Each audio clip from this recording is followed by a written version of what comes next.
Today I'm going to be discussing the Voynich Manuscript, which is certainly one of the most interesting and has been called the most mysterious manuscript in the world.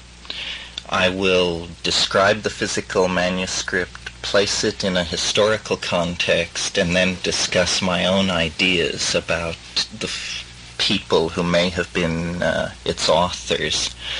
First of all, the manuscript itself is written in a language of which no other example is known to exist. It is an alphabetic script, but of an alphabet variously reckoned to have from 19 to 28 letters, none of which bearing any relationship to any English or European letter system.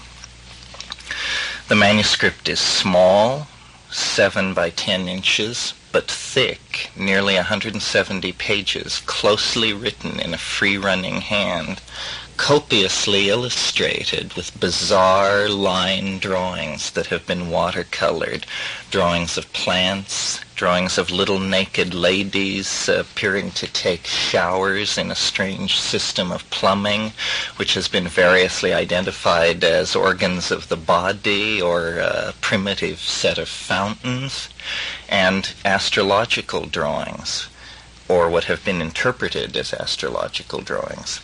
But more about all this later. First of all, the known facts of the manuscript are few.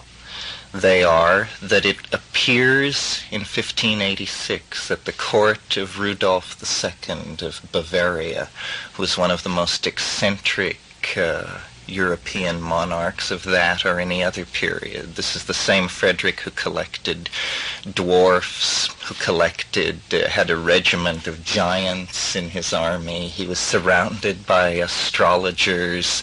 He was fascinated by games and codes and music. He was typical of the occult-oriented Protestant intellectual of this period.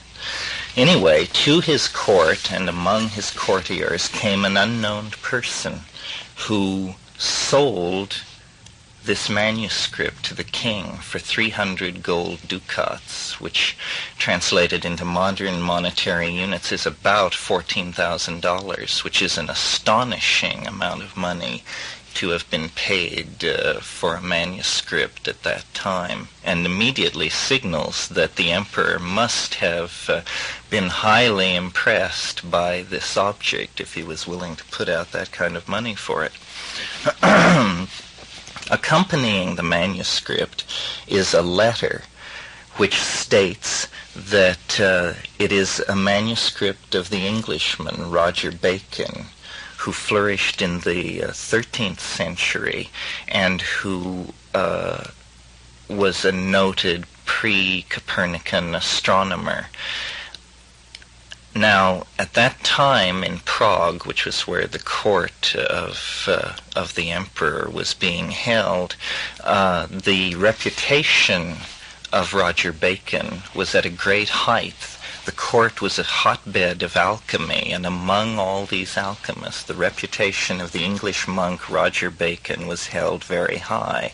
This is because 2 years previously, the sale of the Voynich manuscript to the emperor being dated to 1586, 2 years previously, John Dee, the great English navigator, astrologer, magician, intelligence agent, occultist. Wait a minute, I still am back on Frederick.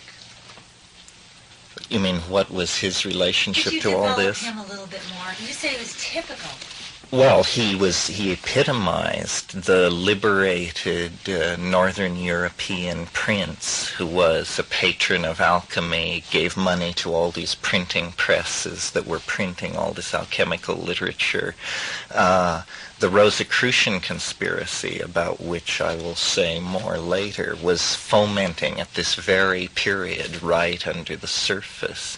And Frederick patronized astrologers, magicians, alchemists. The reason John Dee had such a long stay at Frederick's court was because his companion, Edward Kelly, claimed to be able to perform the alchemical opus, and the king more or less placed them under house arrest and asked them, to do this for him as a favor, since he had patronized them very heavily. And when they were unable to, Dee was able to talk his way out of it. Kelly had been the one who had made the major claims, and he was kept there and actually died in an effort to escape. He fell when the shale roofing on a high parapet of this castle slid way underneath his feet one moonlit night when he was trying to sneak out of the castle. But I anticipate my story because I think John Dee and Edward Kelly are probably, if they were not I certainly think they were the people who sold the emperor the Voynich Manuscript because of circumstantial evidence surrounding their interest in subjects similar to those being covered by the manuscript. And Frederick is the same one. Is that the Winter Summer Queen, King and Queen? Is that Frederick? No, we're talking about Rudolph II. Oh. He was succeeded by this guy, Frederick the Elector Palatine of Bohemia, who was also in this mold of a patron of Protestant alchemical aspirations in Central Europe.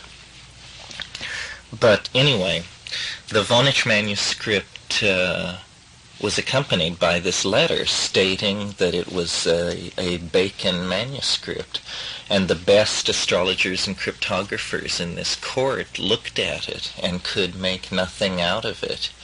And it, and along with a great deal of other weird collections and material that Rudolph had gathered together from all over the world, was passed to various people at his death. And this book, because it contained botanical illustrations, passed to his botanist, who was a man named Marcisi. And he had it for 20 years. Then it passed to an unnamed party who had it for 20 years, and by this time we're up to the 1620s. And then it passed to Athanasius Kircher, who was one of the great polymaths of the mid-17th century. He was a Catholic intellectual, an alchemist, a person who experimented with artificial languages. And before he obtained the Voynich Manuscript, we know of letters of his to various people asking about it. And in fact, he was sent small portions of it reproduced that he struggled over. But once he actually had the manuscript in his possession, his diaries are silent about it. And he says nothing, even though 5 years after he acquired it, he published a book called A Universal Study of Artificial Languages that nowhere mentions the Voynich Manuscript. Then maybe he called it something else. But there's no reference of any sort to anything that he possessed that was like that. That's right. And he decided to become a Jesuit in about 1660 and had to give away all of his worldly goods. So he gave his library to this Jesuit seminary south of Rome, and in among his books was the Voynich Manuscript, and it sat on a shelf in the seminary from 1660, 1760, 1860, 1960, 320 years. No. 280 years till Alfred Voynich, a New York book dealer, bought the entire library on a trip to Europe in 1912.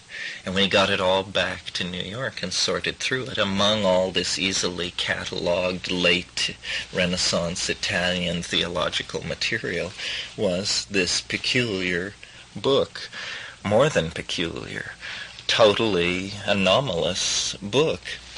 And it's very strange because the store of images even as late as the period when we first hear of the Voynich manuscript in the 1580s, the store of images in the European mind was very limited. For instance, in speaking of the biological sections of the Voynich manuscript, here you get 120 drawings of plants, and yet there were only 10 or 15 herbals in circulation among the educated people of Europe of that time, and none of the Voynich images can be directly traced to any of these previously printed or circulated manuscripts. Likewise, the script itself, it has no antecedents and it spawned no imitators. Codes from the early 16th century onward in Europe were all derived from a book called the Stenographica of Johannes Trithemius, Bishop of Sponheim, who was an alchemist of Sponheim, who was wrote on the encipherment of secret messages, and he had about 3 methods, and no military or alchemical or religious or political code was composed by any other means throughout a period which lasted well into the 17th century. Yet the Voynich manuscript does not appear to have any relationship to the Trithemian codes. Trithemian codes? The codes derivative of Johannes Trithemius, Bishop of Sponheim. And is there something, do people research the Trithemian codes? Oh, the literature is voluminous on the Trithemian codes. Sure. There's a book by Walker called Spiritual and Demonic Magic from Ficino to Campanella that covers all of this very well. Or Francis Yates' book, The Rosicrucian Enlightenment. Although neither of them... Rosicrucians yet? Not quite yet. Okay. First of all, let's see. More about Dee and why I think that Dee is the obvious candidate for being the author or being the purveyor, if not the author, of the Voynich manuscript. Dee, first of all, Trithemius' book, the Stenographica, didn't circulate as a printed book until the 1580s, but it circulated in manuscript form from about 1530 onward. And when Dee visited the continent as a fairly young man, he records in his diary that he spent 3 days hand copying the relevant chapters of a manuscript copy of the Stenographica that he was shown in Paris. So from very early in his intellectual life, he was in possession of the Trithemian code-making machinery. The next important event in his life, for my argument, and one of the most puzzling events in the whole history of science generally, is the afternoon in July of 1582 when at Mortlake in his study, John Dee was distracted by a brilliant light outside his window and stepped outside to receive from a creature he described as the angel Gabriel a polished lens of Lancasterian coal, which he described in his diary from thenceforward as the Showstone. That's S-H-E-W, the Showstone. And he was able, by meditating on this stone, to induce visions and dialogues with spirits. However, this ability seemed to fade in the months after he received the stone, until a strange personage came into his life in the spring of 1584, and this was Edward Kelly. Now, Kelly was a much younger man than Dee, and Dee was married to a much younger woman, Anne Dee. and Kelly was of the rascal class, and he in fact in one account is described as being earless, having had his ears removed for some petty crime in the provinces. Anyway, he arrived at Dee's place in Mortlake, pop-eyed and breathless, with a wild story about how he had fallen asleep in a ramsacked tomb in a monastery in Wales, and when he had awakened, beneath him in the tomb had been a vial of red powder, which was the transformative elixir, and a book in an undecipherable language, which he called the Gospel of St. Dunstable, and said that he had been told around in the village that it was in ciphered Welsh. Now, we actually hear no more in anybody's diaries or letters of the Gospel of St. Dunstable. However, Arthur Dee, the son of John Dee, writing some 30 years later and reminiscing about his father, said that from the time he met Kelly, he spent a great deal of time trying to unravel a book called Covered All Over with Hieroglyphics. And perhaps this is the diary or the Gospel of St. Dunstable, and perhaps it is in fact the Voynich Manuscript, and that these two things are the same thing. In any case, Kelly's entree to Dee was the undecipherable manuscript and the alchemical potion, and he quickly, from his conversations with Dee, determined the story about the showstone, and they set up a seance situation, and Kelly proved himself to be a very adept scryer of the stone. From the very first instance, he could describe vast theatrical undertakings and speak all the parts of the characters. Oh, the showstone is in the British Museum. You can see it. There it sits. They still have it.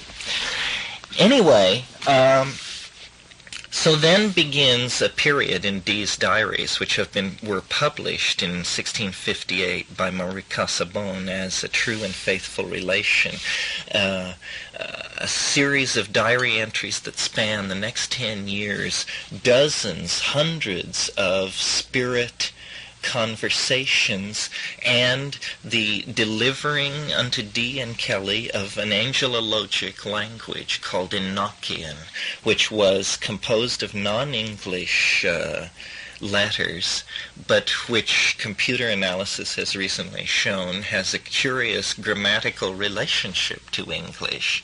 But over 4,000 words are known in Enochian, and they were transmitted by the ghostly apparitions which Kelly channeled to Dee, and some of the messages were theological in nature, many were political, and came to them as they traveled about Europe, including visiting the court of Rudolph II of Bavaria, our man who was sold the Voynich Manuscript. And they were the people who were responsible for telling everyone what a great alchemist Roger Bacon, the English monk, had been.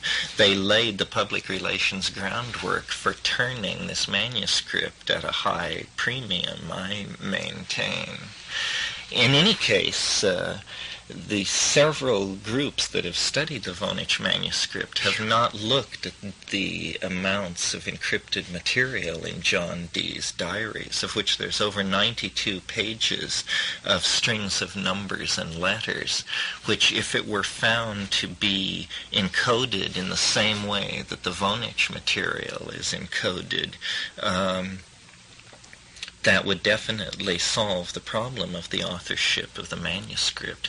The manuscript, which would have had to have been written in the 13th century if it were by Roger Bacon, definitely shows all the physical signs of being a 16th century manuscript. I estimate it was done sometime around 1540.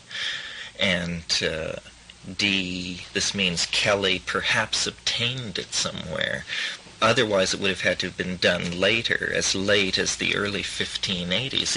If Dee actually wrote it, then it should be possible to determine this, because such large amounts of his encrypted, though still undeciphered material is on record.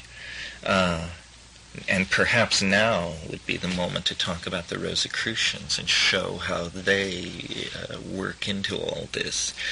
Dee died an old and broken-hearted man under the reign of James I in 1608, many years after the events of the sale of the Voynich Manuscript occurred. Why was he broken-hearted? Well, he had been the court astronomer of Elizabeth and the friend of Sir Philip Sidney and the most educated man in England.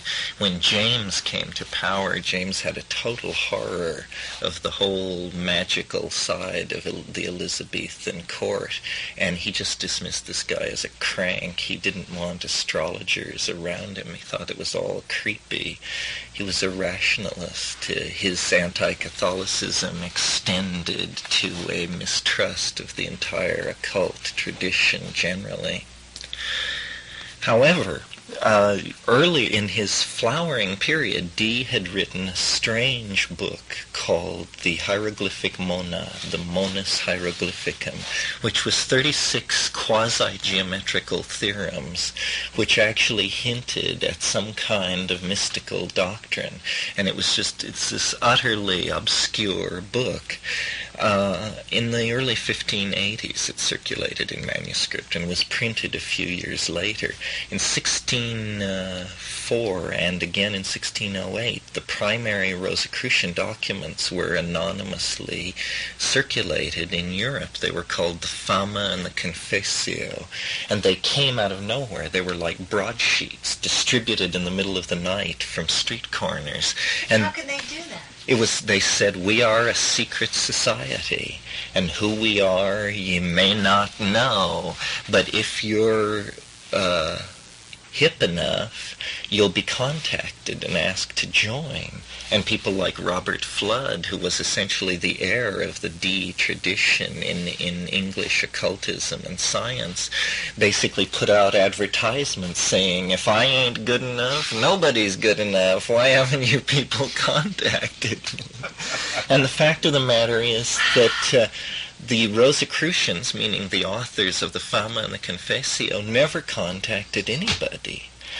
And their claim was basically fraudulent. It was that the tomb of Christian Rosencrantz, who had lived in the 14th century, again, it's like this harking back to Roger Bacon, but instead harking back to a mythical personage 2 centuries previously, that the tomb of Christian Rosencrantz, a great knight who had gone on the last crusade, had been discovered, and that inside there were all these alchemical books, and with a quasi-political overtone, definitely favoring the Bohemian court of Frederick the Elector Palatine, and that all this should be disseminated as gospel. It was a kind of alchemical Protestant revival. But curiously, these texts, the Fama and the Confessio, had many doctrinal similarities to Dee's hieroglyphic monad, so that it appears that Dee either was used as the model for the Rosicrucian conspiracy by its authors, persons unnamed, but I suspect the Czech alchemist Johann Valentin Andrei as probably being the person behind this, because Andrei and Michael Meyer were people who definitely were old enough to have been involved in Dee's earlier visits and have then just been at the peak of their intellectual powers when the foment that you mentioned of the Winter Kingdom and the bringing of Frederick Elector and his wife to Prague as the king and queen, this episode occurred. And in fact, I'll now relate the Voynich manuscript back to all of that. Previously, I mentioned that when Rudolph's his court fell into disarray, the Voynich manuscript passed to his botanist. Well, what was happening was that the old emperor was dying at a great age and mad as a damn hatter, no question about it. Meanwhile, to the west, in Bohemia, the Frederick Elector, who is everything a Protestant alchemical prince could hope to be, young, brilliant, scheming, totally in charge of his lords, he weds Elizabeth, the daughter of James I of England. And he takes the king's decision to give him his daughter's hand in marriage as tacit approval for his plan to establish an alchemical kingdom, a Protestant alchemical kingdom in Central Europe. Actually, James, being the conservative that he was, had a far more Machiavellian purpose in wedding his daughter to Frederick the Elector, because he also had it in his mind to wed one of his sons to a Spanish Catholic Habsburg princess, and was trying to steer a neutral course when he realized that Frederick and Elizabeth had gone off to Bohemia, to their court, to be with Michael Meyer and Gerhard Dorn and Johann André and all these guys, and to patronize these alchemical presses and astrology and all this stuff. He was much alarmed. But by that time it was too late to call it back, and he realized that Frederick the Elector was a wild card. When Rudolph finally did die, the princes of the Northern League gathered and chose his successor by secret ballot. Frederick won. And so in the winter, in the late fall of 1619, he and Elizabeth transferred their court to Prague and ruled for one winter until May of 1620. The Mayflower was landing in America in the same year, but it had nothing to do with any of this. Then the Habsburgs, by that time, had mounted an army and were able to crush this thing. In a sense, it can be seen as the opening shot of the 30 Years' War, although it was the opening shot of the 30 Years' War. One of the young French soldiers in this Habsburg army laying siege to the city was the 19-year-old René Descartes, who would grow up to be the great proponent of modern French materialism. Michael Meyer, one of the last great synthesizers of the medieval alchemical vision, died in the siege of the city, and Frederick was killed, and Elizabeth fled. She lived in The Hague for many years. And so, see, in that confusion, the botanist of Rudolph held in his house somewhere in the suburbs of Prague the Voynich Manuscript. And the 30 Years' War comes, modern times overtake Europe, and this thing drifts further and further from its roots. But my reconstruction of what must have happened is that in this period when Dee and Kelly were regaling Rudolph with tales of the alchemical prowess of Roger Bacon, that they ponied up this manuscript. Either they wrote it at that time or they had it with them. If they had it with them, it's a far more interesting story, because then perhaps they are not its authors. If they are its authors, then it merely reveals the grammatical deep structure of the deranged mind of an Elizabethan magician, and this would explain to some degree why it was outside the ken of the CIA. But if they didn't write it, if they only had it in their possession, then the mystery continues, because where did they get it and what was it? It is true that Dee was under the patronage of the Earl of Northumberland, who, when Henry VIII broke with Rome, all of the English monasteries were sacked by the lords who stuck with the king, and the Earl of Northumberland sacked monasteries that had large repositories of Bacon material, and Dee's library at Mortlake was known to have 53 Baconian manuscripts, of which only 41 have survived into modern times. There are 41 Baconian manuscripts. Where are they?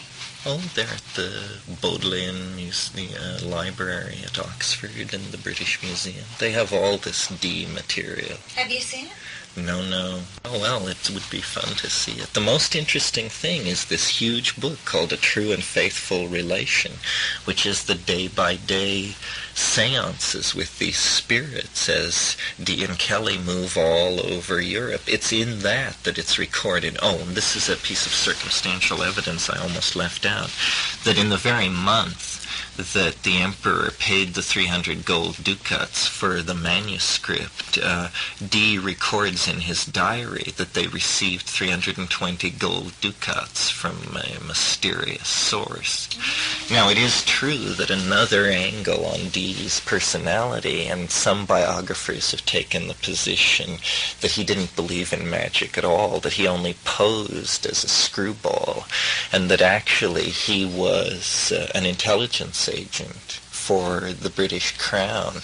He was visiting all these courts as an astrologer and a necromancer and an alchemist, and actually encrypting very succinct military and strategic and diplomatic information into these letters which he was sending home. And because he could cast the finest horoscope in Europe, he had an entree into all these people's scenes. And the truth lies somewhere in between. He was doing all of this. He was an agent for the British Crown, but he was also, the finest flower of the medieval mind. He was used by Shakespeare as the model for Prospero in The Tempest, and is the model for Dr. Faustus in Christopher Marlowe's version of that classic spellbinder. What do you think about the Bacon-Shakespeare controversy? Does that fit into that at all? Well, it just shows, how tenuous our grip is on what was going on in this time. I mean, besides whether Bacon wrote Shakespeare, then you have the problem of things like the Voynich Manuscript. Bacon visited Dee. We're now talking about Francis Bacon, who claimed actually Roger Bacon as one of his. As one of his. He yes. did? Oh yes. I didn't hear that. Oh yes. That's great. Queen Elizabeth and Philip Sidney and Francis Bacon visited John Dee at Mortlake one afternoon to see his library, because he had more books than anyone in England. And he is a very, very peculiar person. One of the most interesting things about the Voynich Manuscript is the people whose careers have foundered on decipherments, where people have come forward with very bold claims.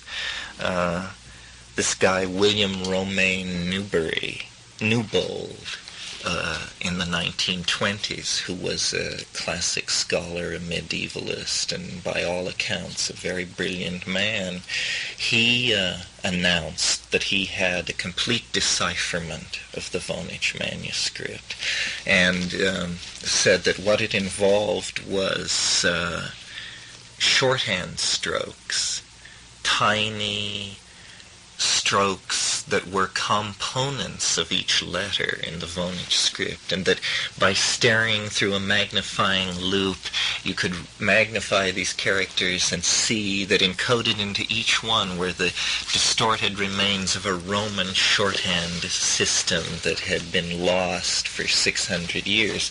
And he produced astonishing decipherments in which he definitely thought that it was a Roger Bacon manuscript. He decoded passages that dealt with student uprisings at Oxford at Christmas time, 1292, when the riot between the Blackfriars and the something or other. Just, long decipherments. The problem with all of this was that no one else could extract the same sense using Professor Newbold's method.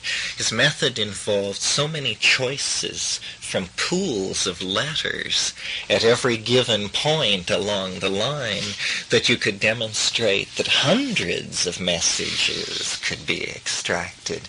And Professor Newbold died a broken man. He was disgraced, his career shattered. He had gone too far. The Voynich manuscript had claimed its first victim. The next person to advance a decipherment of the Voynich manuscript was Robert S. Brumbaugh, also of Yale University. And his decipherment is in some ways almost as puzzling as the encryption. He would have us believe that the Voynich manuscript says things like liquid Syrian matter plus Syrian, Sicilian plus Syrian salt, European, Swedish, Sicilian plus Syrian plus Russian, Asian, Sicilian, salt, liquid, Asian, Italian, Syrian, salt, liquid, Sicilian, Italian plus Sicilian plus salt, etc., etc. Who is that again? Robert S. Brumbaugh of Yale. However, when his method was examined by other people attempting to reproduce the same plain text, they got nowhere, and it can't be taken seriously. How embarrassing. Another effort at decipherment, which is minor perhaps in comparison to the other two, but which provides an interesting anecdote, was a man named Strong, who was at San Diego, had claimed decipherment of certain of the labels of the illustrations of the Voynich manuscript. And when Paul Lee formed a working group to look into the Voynich manuscript, Dr. Strong was one of the people they wanted to interview.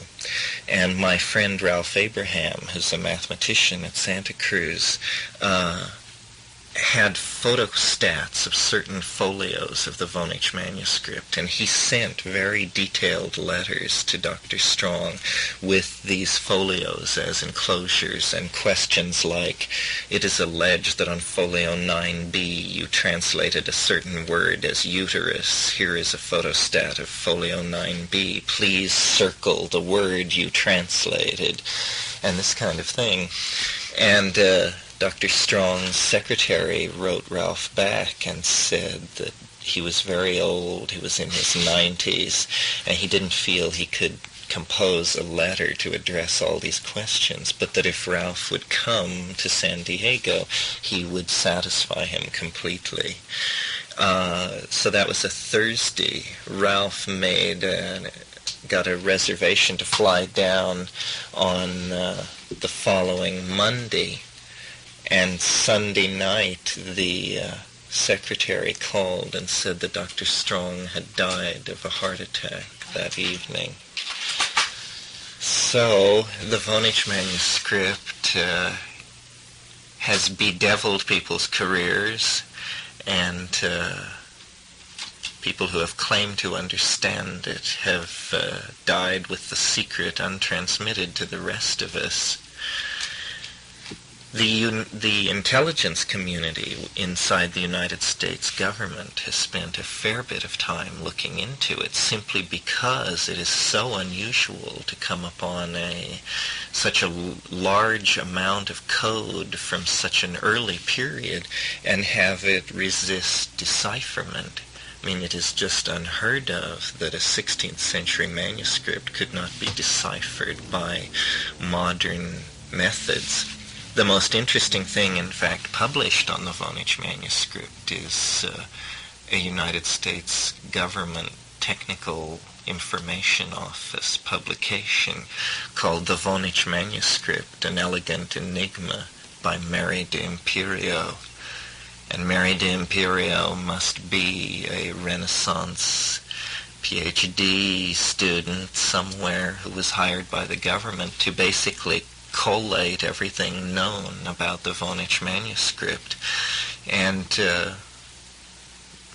some interesting things are known. Eventually, I think, perhaps it will yield, although I'm not sure. For instance, computer analysis of the handwriting in it shows that two hands are involved. It was written by two people. Does this mean it was written by D and Kelly? Is this the hands that we should look for? Can we then, by comparing it to the handwriting of D and or Kelly, get a further feeling for their relationship to it? How do you get a hold of one of these?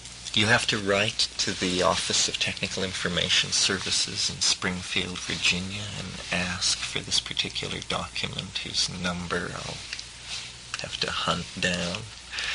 And does it cost?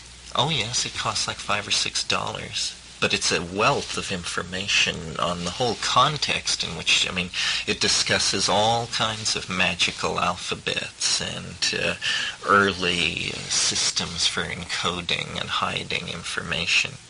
I think that what fascinated me about the Voynich Manuscript is above and beyond the historical puzzle, above and beyond how interesting it would be to know what it actually says, since someone went to such great effort to hide what it says, is just the idea of an unreadable book is a kind of Borgesian concept that is attractive. There must be somewhere an unreadable book, and perhaps this is it. And it's almost, if my analysis of it as being a product of D and Kelly has seemed too facile or facile, let me assure you that it is, and that not all the facts are covered by that theory. So much of D's writing is known that I think if he had been the author, it would be possible to find that out. Perhaps it is possible to find that out, and we're just premature in our wish for a resolution of it. But the unreadable book, the idea that the world is information, and the way by which we have cognizance of the world is by ordering all the information we come upon through relation to information that we already have accumulated. Patterns. Right. And an unreadable book in a non-English script with no dictionary attached is very puzzling, because we are like linguistic oysters. We secrete around it. We insist it into our metaphysic, but we don't know what it says, which always carries with it the possibility that it says something which would unhinge our conceptions of things, or that its real message is its unsayability. It simply is, it points to the otherness of the nature of information. It's what's called then a limit text, as Finnegan's Wake is a limit text, or What does that term come from? It's a term of French structuralist criticism. The search for limit text. Well, certainly the Voynich Manuscript is the limit text of Western occultism. No one can read it. It is truly an occult book.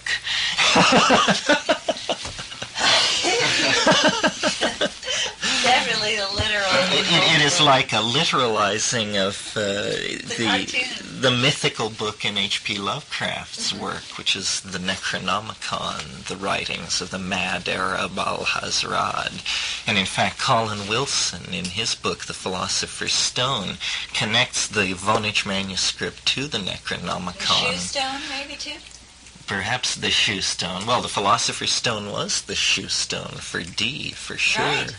It's very interesting, this business of the angelic language, Enochian, because, as I say, 4,000 words were delivered through the Shoe Stone to D. In the 1950s, there was a famous UFO case where a woman who claimed she was in contact with UFOs taught a colonel in the CIA how to be in contact with the same group of saucers. And he was demonstrating this ability for a group of his superiors in a room in the Pentagon.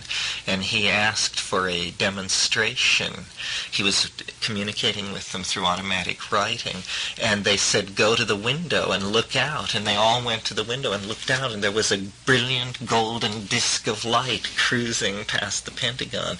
And they went berserk, called the nearby Air Force Base to see what was on the scopes. The radar had just gone out in this sector, etc., etc. But what was, to tie it in with my point, these messages that this guy was getting on this Ouija board were signed AFFA, AFA, which any scholar of Enochian can tell you is the Enochian word for nothingness, friends.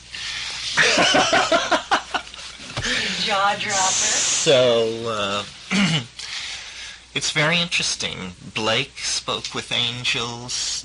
He was the flower of English poetry at a certain point in time. Dee spoke with angels. He was the flower of English science and mechanics at a certain period. And perhaps the Voynich Manuscript is actually a manuscript that is not encrypted at all, but is simply a book in a non-human language, and therefore there is no Rosetta Stone to it. It is just utterly beyond the pale, as they say in Ireland. Well, I think they should analyze the inks. That's one way. I really think that's a very important thing to do, even though if it was written in the 1500s and that would say, but there would also be a way to locate its origin. That's right. I mean, there's all sorts of approaches. In the summation in this book by De Imperio, where she suggests things that can be done, the first thing she suggests, as being totally obvious, is the physical book should be analyzed, because this has never been done. This would settle once and for all at least the century of its origin. And, a number of things could be done. The libraries of the world should be searched for other examples of Voynich script. I mean, after all, are we really sure that there's no other extant example of this strange writing? Computer analysis, this has been part of the approach of the Santa Cruz group, is first of all settling on a standard alphabet for Voynich, and then cataloging every character and the number of times it occurs and in what combinations with other characters. And the graphics of it as well. Just the patterns that it forms at different, if they did a fully computer graphics on it, I bet that would give a three-dimensional. Yes, well, none of the illustrations have ever been satisfactorily interpreted. Like what are called the astrological illustrations are only nominally that. They could be anything. They just seem to have stars and circles in them, but otherwise they're not particularly relatable to the sky.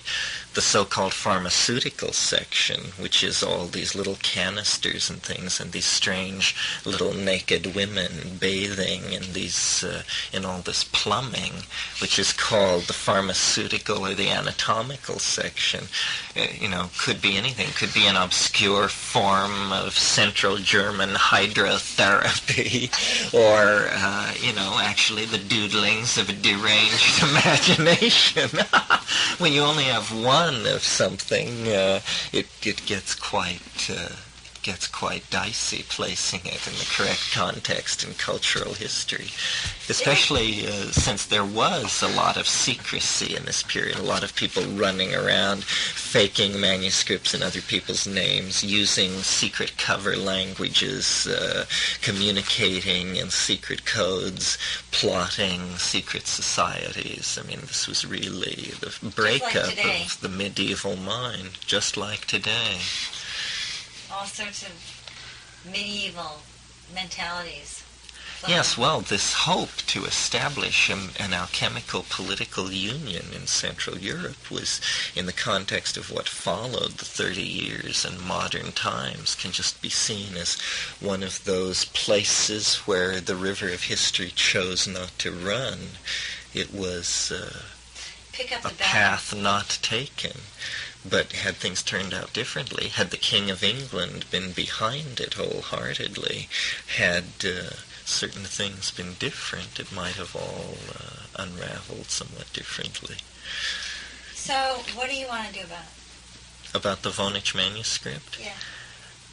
Oh, I would like to think about it as an object of thought. I think it's very interesting. It's like thinking about your DNA. One thing I have thought to do about it is there are now what's called psychic archaeologists, which, when all else fails, you bring in these people, and by various means, esoteric and exoteric, they attempt to divine what story resides in an object. Since the Voynich Manuscript is at the Beneke Rare Book Room at Yale, I'm sure any serious scholar would be allowed to look at it and spend time with it. I've never seen it. I would like to see it. The book which Robert Brumbaugh edited, called The Most Mysterious Manuscript, which is now out of date in that his conclusions cannot be taken seriously. Nevertheless, it reproduces a number of the folios from the manuscript, and when you see them, just the pure weirdness of it all is conveyed quite readily. I mean, it is unearthly. It does not fit in the context of late medieval alchemical manuscripts or late medieval any other kind of manuscripts. Does it compare other writings in there? It doesn't, but D'Imperio's book does. Uh-huh. She has many magical alphabets, many different forms of shorthand and specialized note-keeping scripts that were current in Europe throughout the Middle Ages, and none of them look particularly like Voynich script. Ralph Abraham made the suggestion that Voynich script had some relation to early Brahmanic number systems. He thought perhaps it was a string of numbers that would then have to be decoded from that and then further unencrypted to get sense out of. One thing that might be said about it is perhaps modern people simply overrate the sophistication of our code-breaking machinery. Perhaps there are simple ways of encoding material that simply have not occurred to the CIA. And so when the Voynich text is finally broken, it will be trivial, the way in which it was encrypted, trivial but unexpected in some way. For instance, Ralph made the suggestion to me that grids, where you have a grid which has holes in it, when laid over a page, shows you the parts of the text which are to be dealt with, and all the rest of it is noise. If the grid changes from page to page and is completely irrational in the way it changes, then no computer program imaginable could separate the plain text from the noise, because it isn't a recursive formula. It's an ever-changing variable that could be just whim, the whim of how you made the grids. And this would preclude, I think, any machine-oriented effort to decipher it. It would mean that it didn't want to be deciphered. It would mean that the author decided to do it that way, and because no one could have, at that time, deciphered it either. That's right. It would not be written for Oh, this anyone. grid method is known long enough that this may be the key. So that may mean that somewhere there either exist these grids or there exist the instructions for building them. And then out of that you could extract a portion of Voynich text which would quickly yield to modern methods of decipherment, because it is the only part of the message which is really sensed. This is a standard method of hiding a message, is to embed it in great amounts of garbled material, hours of garbled Well, that's material. what alchemy is. Yes, then That's what really alchemy is. it would have appealed to the alchemical imagination of Dee or Kelly or any of their educated occult contemporaries to use this kind of method. So it's very interesting. What would you say the difference between an alchemist and a shaman is? Well, they have different spheres into which they project themselves. They have different models of the universe. The medieval alchemist had a discontinuous and fleeting, but nevertheless somehow ontologically founded conception of an inside and an outside. He knew that his ontology was naive, but he accepted the existence of an exterior world on some terms. Then it was to be manipulated through the alchemical process. Shaman actually translate into another dimension. They are true trance ecstatics. And in that sense, it probably represents a higher resolution of that intent. But Merciliade has traced back alchemists into smithing, into early metallurgy and metalworking, which was always thought to be a magical task. And it runs together then with alchemy. Alchemy and shamanism are united in the figure of the primitive blacksmith, because he is both proto-chemist and shaman. So at that point in time, it's fused, and that's why there is so much stress on metal in primitive shamanism, on hanging metal off of your body, on smelting metal. It was like magic to turn metal red hot and to change it into weapons and figures and that sort of thing. So the Voynich Manuscript would be really by an alchemist. Well, we don't know what it says. We only know the traditions in which we find it embedded. We assume it's by an alchemist. But anybody that would do that sort of a thing at that time would be labeled alchemist. Yes, it comes out of an alchemical mentality. It's very mysterious. It's quite an enigma.